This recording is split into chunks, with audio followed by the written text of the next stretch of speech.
الحمدللہ رب العالمین والصلاة والسلام علی رسولہ الامین وعلی آلہ وصحبہ اجمعین ومن تبعهم بإحسان الى یوم الدین وبعد. اعوذ باللہ من الشیطان الرجیم. بسم اللہ الرحمن الرحیم. اقرأ باسم ربک الذی خلق خلق الانسان من علق اقرأ وربک الاکرم الذی علم بالقلم علم الانسان ما لم يعلم. محترم سامعین، سب سے پہلے میں اللہ تعالیٰ کا شکر ادا کرتا ہوں کہ اس نے اس پروگرام کو چلانے کی توفیق دی اور اس پروگرام کے ذریعے اپنی کتاب مقدس قرآن کریم کی زبان کو سیکھنے اور سکھانے کا موقع عطا فرمایا. اس کے بعد میں اپنے محترم دوست سرفراز سعیدی کا شکریہ ادا کرتا ہوں، جن کے طلب اور جن کے تعاون سے یہ پروگرام شروع ہو رہا ہے. اسی طرح میں اپنے دیگر احباب ابو حسن سعید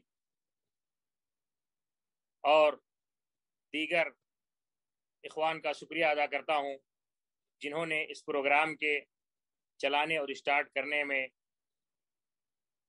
مدد کی ہے. اللہ تعالیٰ سے دعا ہے کہ اللہ تعالیٰ انہیں اس کا اجر دے اور اسے ان کی دنیا اور آخرت کے لیے فائدہ بخش بنائے. میرے بھائیوں، یہ نبراس کا پروگرام اس لیے شروع کیا گیا ہے کہ اس کے ذریعے عربی زبان سکھائی جائے. انشاءاللہ کوشش یہ ہوگی کہ مستقبل میں عربی زبان کے تعلق سے مختلف پروگرام اس برنامج کے ذریعے نشر کیے جائیں یا آپ لوگوں کی خدمت میں پیش کیے جائیں. نبراس کی اصل غرض و غایت عربی زبان کی تعلیم اور عربی ادب کے مختلف جوانب پر روشنی ڈالنا ہے. انشاءاللہ مستقبل میں یہ ارادہ ہے کہ اس کے ذریعے بہت سارے احباب اور متخصصین کے تعاون سے اس پروگرام کو مزید وسیع کر کے عربی زبان کی نشر و اشاعت کی جائے گی. جیسا کہ آپ جانتے ہیں کہ اللہ تعالیٰ کی جو مختلف نعمتیں انسان پر ہیں ان میں سے ایک نعمت زبان ہے، لغت ہے، جس کے ذریعے انسان اپنے مافی ضمیر کو ادا کرتا ہے. ہم جب کسی سے کچھ کہنا چاہتے ہیں، کوئی بات کسی تک پہنچانا چاہتے ہیں، تو اس کے لیے زبان کا سہارا لیتے ہیں، لغت کا سہارا لیتے ہیں، کچھ رموز اور اشارات کا سہارا لیتے ہیں جنہیں زبان کہا جاتا ہے. اللہ تعالیٰ کی نشانیوں میں سے ایک عظیم نشانی زبانوں کا اختلاف ہے.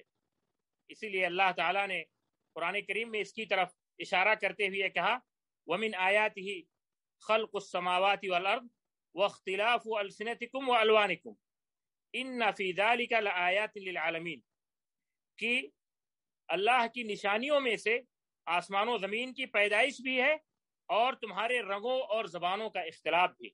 تو اللہ تعالیٰ نے زبان کے اختلاف کو اپنی عظیم نشانی قرار دیا ہے اور اس اختلاف کو آسمان و زمین جیسی نشانی کے ساتھ جمع کیا ہے، جس سے اس کی اہمیت کا اشارہ ملتا ہے. تو یہ زبانوں کا اختلاف یہ حقیقت میں اللہ تعالیٰ کی نشانی ہے اور یہ انسانوں کی خلقت کا طبیعی نتیجہ ہے. عموماً یہ بات ہم سمجھتے ہیں کہ زبان یہ مافی ضمیر ادا کرنے کے لیے، اور اہل لغت نے جب زبان کی تعریف کروائی ہے یا تعریف کی ہے تو وہ بھی یہی بات عموماً کہتے ہیں کہ زبان یہ وہ چیز ہے جس کے ذریعے آدمی اپنی مافی ضمیر کو ادا کرتا ہے، جبکہ حقیقت اس سے بہت آگے ہے. آپ اگر غور کریں گے تو آپ کو پتا چلے گا کہ زبان صرف یہ مافی ضمیر ادا کرنے کا نام نہیں ہے، بلکہ زبان، کوئی بھی زبان، کسی بھی قوم کی زبان، یہ اپنے اندر اس قوم کے افکار کو، اس قوم کے عقائد کو، اس قوم کے تہذیب کو، اس قوم کے اخلاق کو لیے ہوتی ہے. در حقیقت زبان یہ کسی بھی قوم کے تہذیب و تمدن اور اس کے اخلاقیات کا ترجمان ہوتی ہے. زبان کی ترقی تہذیب کی ترقی سے عبارت ہے اور تہذیب و تمدن کی ترقی زبان کی ترقی سے عبارت ہے۔ اس لیے اگر کسی قوم کی زبان کو آپ پڑھیں گے تو آپ آٹومیٹک اس کے عقائد کو، اس کے افکار کو، اس کے سیاسی حالات کو، اس کے سماجی حالات کو، اس کے اقتصادی حالات کو جان جائیں گے۔ تو گویا کی زبان، مختصراً زبان یہ صرف مافی ضمیر ادا کرنے کا ذریعہ نہیں ہے، بلکہ زبان در حقیقت صاحب زبان، جو قوم صاحب زبان ہوتی ہے، اس کے تہذیب و تمدن، اس کے ثقافت اور اس کے عقائد اور اس کے دین کا ترجمان ہوتی ہے۔ اس لیے آپ دیکھیں گے کہ علامہ محمود شاکر رحمہ اللہ نے کہا کہ اللغہ والدین متداخلان تداخلا غیر قابل للانفصال، کہ زبان اور دین یہ اس طرح آپس میں ملے ہوتے ہیں کہ انہیں ایک دوسرے سے الگ کیا نہیں جا سکتا۔ یہ عام زبان کی بات ہے، کسی بھی زبان کا ادب آپ اٹھا کے دیکھ لیں، اس کے اندر آپ کو اس زبان کی پوری تاریخ، پوری فکری تاریخ آپ کو مل جائے گی۔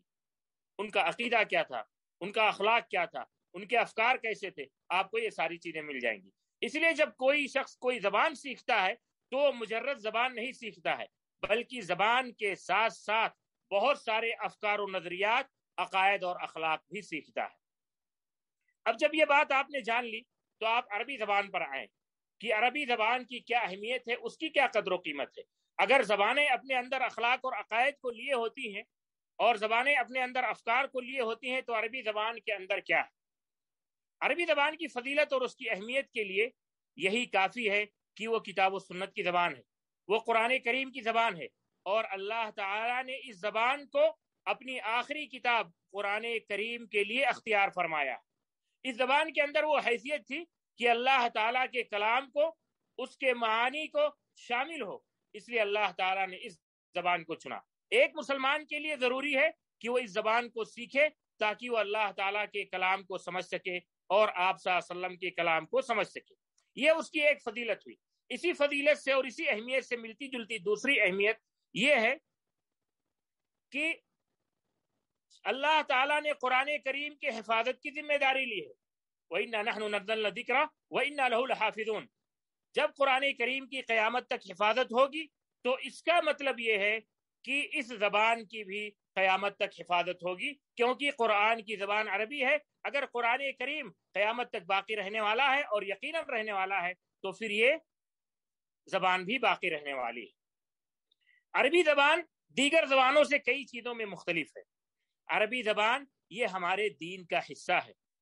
اس لیے آپ دیکھیں گے کہ ائمہ کے اور فقہا کے جو اقوال ہیں، اسی طرح قرون اولیٰ کے خلفاء کے ساتھ ساتھ قرون اولیٰ کے جو جہابذہ ہیں، ان کے جو اقوال ہیں، ان میں اس بات کو صراحت کے ساتھ واضح کر دیا گیا ہے کہ عربی زبان یہ ہمارے دین کا حصہ ہے۔ اس لیے اگر ہم دین سیکھ رہے ہیں تو ضروری ہے کہ عربی زبان سیکھیں۔ اگر کوئی آپ کو دین سکھا رہا ہے ضروری ہے کہ وہ عربی زبان سکھائے۔ یہ ہمارا دین عربی زبان میں ہے، یہ ایک بات ہے، اور یہ عربی زبان ہمارے دین کا حصہ ہے، یہ دوسری بات ہے۔ یہ زبان بذات خود دین کا حصہ ہے۔ اس لیے آپ دیکھیں عمر بن خطاب رضی اللہ تعالیٰ عنہ کی طرف جو نص منسوب ہے اس میں انہوں نے کہا تعلموا العربیہ فإنہا من دینکم، کہ عربی زبان سیکھیں کیونکہ یہ تمہارے دین کا حصہ ہے۔ عربی زبان سیکھے بغیر آپ حقیقی معنوں میں اپنے دین کو نہ سیکھ سکتے ہیں نہ سمجھ سکتے ہیں۔ اس لیے ابن تیمیہ رحمہ اللہ نے اس کی مزید وضاحت کی اور کہا کہ جس چیز کا سیکھنا واجب ہے تو اس چیز کو سیکھنے کے لیے جس کی ضرورت ہے وہ بھی واجب ہے۔ اس لیے عربی زبان کا سیکھنا واجب ہے، کبھی کبھار یہ فرض عین ہو جاتا ہے اور کبھی فرض کفایہ ہو جاتا ہے۔ اسی طرح ابن تیمیہ رحمہ اللہ نے اقتداء الصراط المستقیم میں اس پر اچھی گفتگو کرتے ہوئے کہا کہ عربی زبان کا سیکھنا یہ آدمی کے عقل میں، اخلاق میں اور اس کے دین میں مؤثر ہوتا ہے، اور اس سے وہ قرون اولیٰ کے مسلمانوں کی مشابہت اور خاص طور سے صحابہ کرام کی مشابہت اختیار کرتا ہے۔ اور آپ واقع میں بھی دیکھیں گے کہ عربی زبان اپنے اندر جس قدر دین کو لیے ہوئے ہے، اس کی واقع میں جو اس کی وضاحت ہوتی ہے، جب آپ دیکھیں گے کہ عربی زبان جہاں جہاں گئی ہے اور مسلمانوں کے ساتھ عربی زبان جہاں جہاں پہنچی ہے تو مسلمانوں کی پوری اصلی تہذیب اور عربوں کی اصلی تہذیب ان کے ساتھ پہنچی ہے، اور وہاں پہ وہاں کا عالم اور ہے۔ اور جہاں یہ زبان نہیں پہنچی، صرف اسلام پہنچا ہے اور جہاں پہ یہ زبان نہیں پہنچی ہے اور صرف اسلام پہنچا ہے اور یہ زبان وہاں پہنچنے سے قاصر رہی، تو آپ دیکھیں گے کہ وہاں پہ اسلام کی وہ صحیح تہذیب بھی نہیں پہنچی ہے، اور وہاں پہ جو اسلام کی پوزیشن ہے، جو صاف شفاف اسلام ہے، وہ موجود نہیں ہے۔ اس لیے آپ دیکھیں گے کہ آپ یہ جو علاقے ہیں مسلمانوں کے دنیا میں، آپ دیکھیں گے ان علاقوں میں جہاں عربی زبان رائج ہے اور جہاں عربی زبان کے ساتھ ساتھ عربی تہذیب و ثقافت پہنچی ہوئی ہے، وہاں خرافات و بدعات اور شرکیات کم ہیں۔ لیکن جہاں یہ زبان نہیں پہنچی ہے، جہاں زبان دوسری ہے اور لوگ عربی زبان سیکھتے ہیں، ان علاقوں میں یہ خرافات اور بدعات اور شرک زیادہ ہیں۔ تو عربی زبان اپنے اندر ہماری پوری تہذیب کو، اصل تہذیب کو، اور ہمارے دین کو اور ہمارے عقائد کو اور ہمارے نظریات کو لیے ہوئے، اس لیے ضروری ہے، ایک مسلمان کے لیے ضروری ہے کہ وہ عربی زبان سیکھے، اور عربی زبان سیکھنے کے ساتھ ساتھ اس کے ذریعے دین کو سیکھنے کی کوشش کرے۔ بنا عربی زبان کے جانے یہ سیکھنا مشکل ہے، بلکہ حقیقت یہ ہے کہ ابن تیمیہ رحمہ اللہ نے مثالیں دے کر کے بتایا کہ جن علاقوں میں عربی زبان نہیں پہنچی، وہاں پہ دین میں اور دیگر امور میں، اخلاقیات میں زیادہ خلل واقع ہوا، اور جن لوگوں نے عربی زبان میں تساہل کی اور عربی زبان کو پیچھے چھوڑ کر کے دیگر مقامی زبان کو اپنا لیا، تو وہاں انہوں نے گویا کی ایک مکروہ عمل کیا، اور آپ نے کہا کہ یہ درست نہیں کسی آدمی کے لیے کہ وہ عربی زبان جانے اور عربی زبان پر قادر ہو، پھر دیگر زبان میں گفتگو کرے یا اس زبان کو اپنائے۔ اور پھر آپ نے خراسان وغیرہ کی اور ایران کے علاقوں کی مثال دی ہے کہ کس طرح وہاں پہ عربی آنے کے بعد پھر لوگوں نے مقامی زبان کو اپنایا، اور نتیجہ یہ نکلا کہ وہ تہذیب اور وہ اخلاق جو اسلام کا اصل اخلاق اور اصل تہذیب تھی، وہ باقی نہیں رہا۔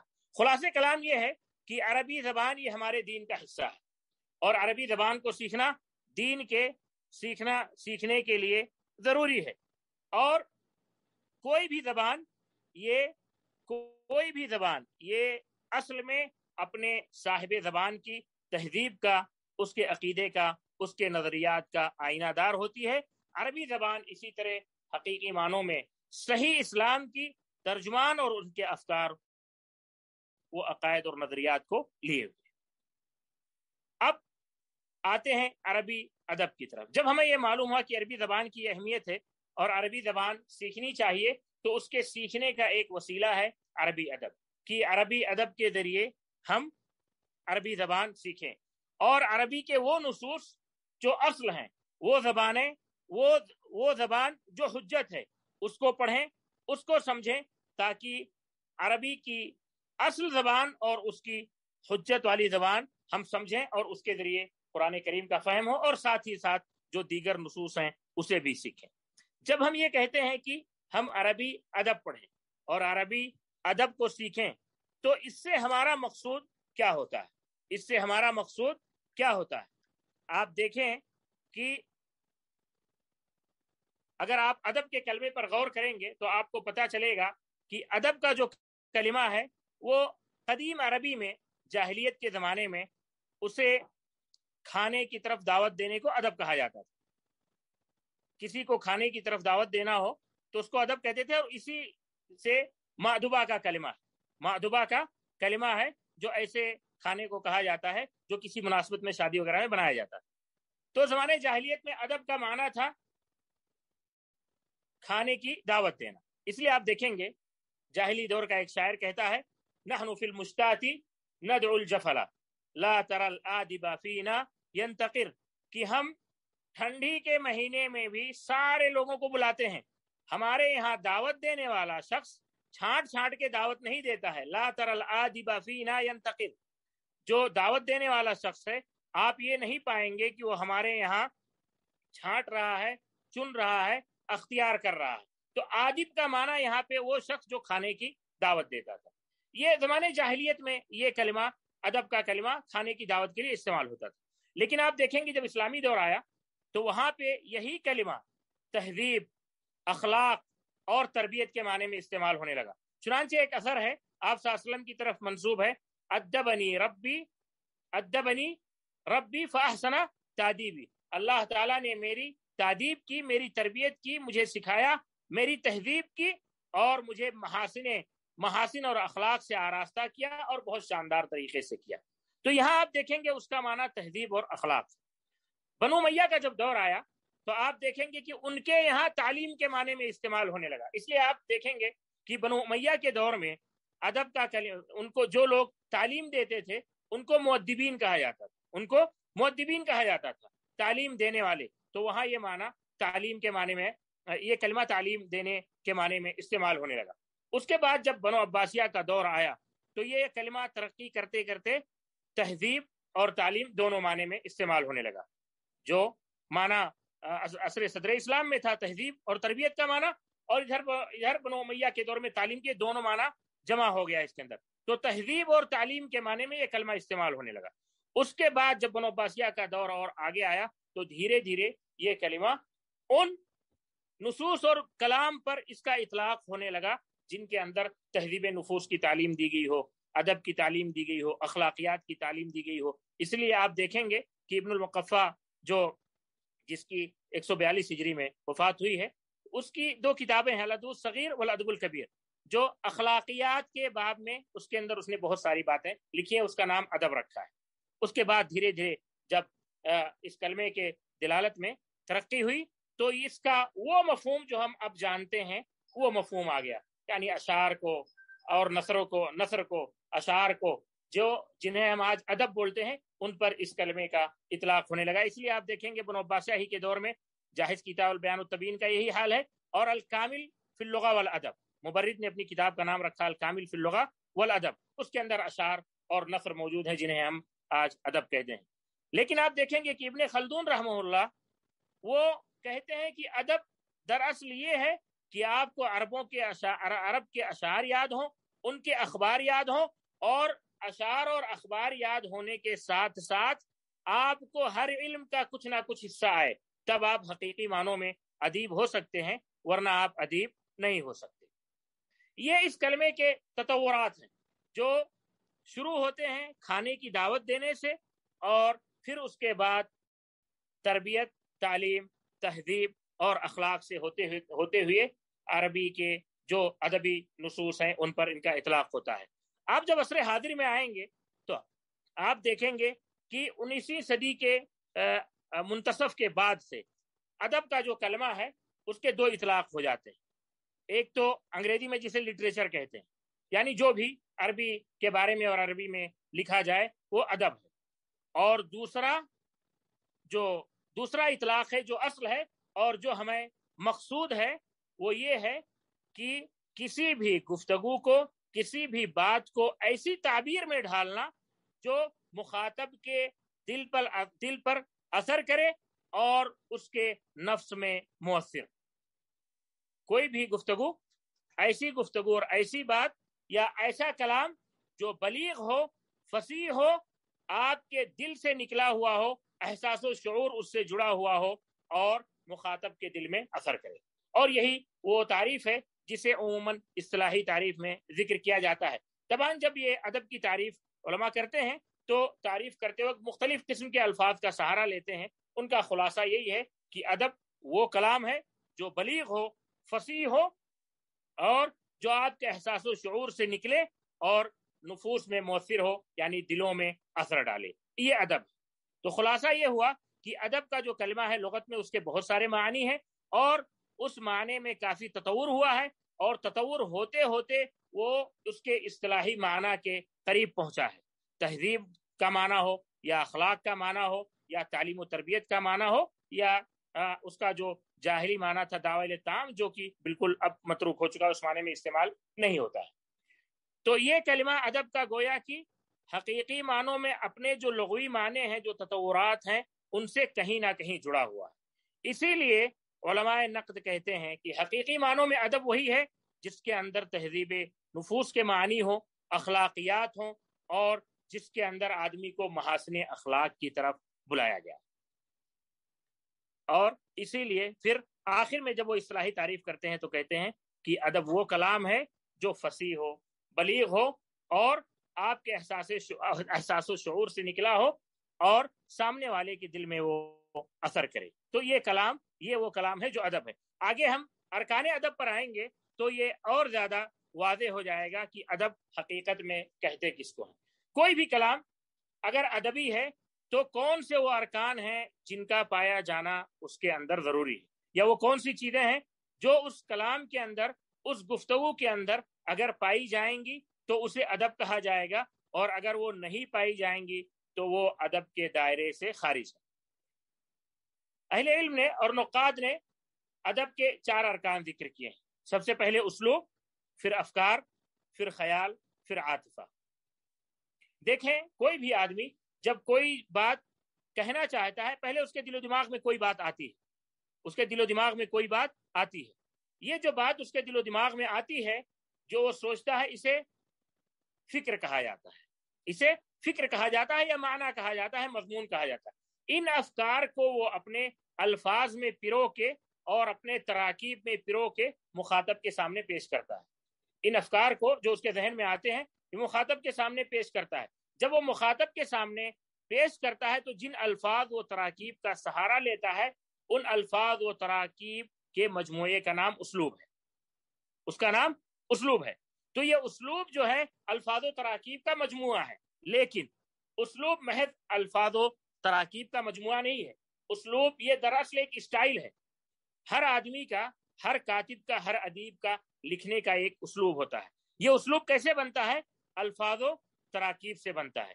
تو آپ غور کریں گے کہ بہت سارے لکھنے والے ہوتے ہیں، وہ ایک ہی طرح کا الفاظ اور ایک ہی طرح کی تراکیب بھی استعمال کریں تو ان کی لکھنے کی لے اور اسٹائل الگ ہو جاتی ہے۔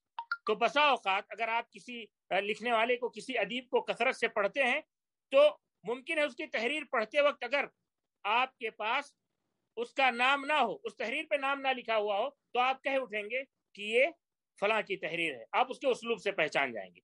تو جب کوئی شخص، کوئی بھی کاتب، کوئی بھی ادیب جب برابر لکھتا ہے اور جب اس کے الفاظ و تراکیب پر اس کا کنٹرول ہو جاتا ہے اور ایک خاص اسٹائل میں وہ ان الفاظ و تراکیب کو لے کر کے چلتا ہے تو یہ اس کا ایک اپنا الگ اسلوب بن جاتا ہے۔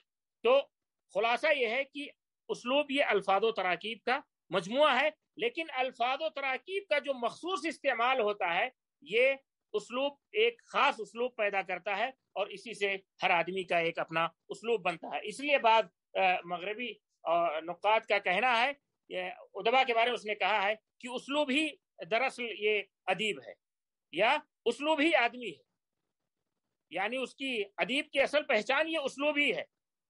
اب اسلوب میں ہوتا کیا ہے کہ آدمی کے الفاظ و تراکیب کے اختیار کرنے کی ایک اسٹائل ہوتی ہے۔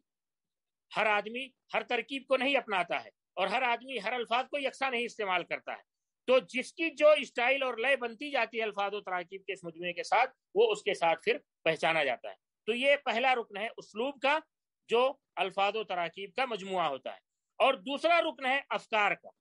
افکار یہ معانی اور مضمون ہوتے ہیں، یعنی آپ کے ذہن میں یا ہمارے ذہن میں جو بات آتی ہے، یہ باتیں جب ہم الفاظ میں پروتے ہیں اس سے پہلے یہ افکار ہوتے ہیں، اور انہی افکار اور معانی کو ہم الفاظ کا روپ دیتے ہیں اور الفاظ کی شکل میں لوگوں کو پیش کرتے ہیں۔ یہاں آپ دیکھیں گے کہ ان معانی کو پیدا کرنے میں، ان معانی کو پیش کرنے میں دراصل عقل کا کمال ہوتا ہے، اور یہیں پر جو ہے ادب میں عقل کی اہمیت ظاہر ہوتی ہے، کیونکہ اصل معانی یہ عقل کے ذریعے آتے ہیں، اور اصل جو افکار ہیں یہ انسان کے عقل کے ذریعے پیدا ہوتے ہیں۔ تو اس لیے عقل ہی ادب کی بنیاد رکھتا ہے، عقل ہی ادب کی بنیاد رکھتا ہے، اور وہی جو ہے یہ انسان کے شعور کو اور اس کے احساس کو منضبط کرتا ہے، تو وہ مناسب معانی کو اور اچھے معانی کو اچھے الفاظ اور تراکیب میں پیش کرتا ہے۔ اسی لیے بہت سارے ادبا کا اور نقاد کا کہنا ہے کہ ایسے ادبی آثار جو فکر سے خالی ہوں، یا ان کے اندر فکر تو ہو لیکن گمراہ کن فکر ہو، اخلاقیات سے پرے فکر ہو، اخلاق سے عاری فکر ہو، سب و شتم ہو، گالی گلوج ہو، اخلاقی فساد ہو، تو وہ در حقیقت ادب نہیں ہے۔ انہیں ادب کا نام نہیں دینا چاہیے، انہیں ادب کا نام نہیں دینا چاہیے، کیونکہ وہ عقل سلیم کے مخالف ہیں۔ اسی لیے کہا کہ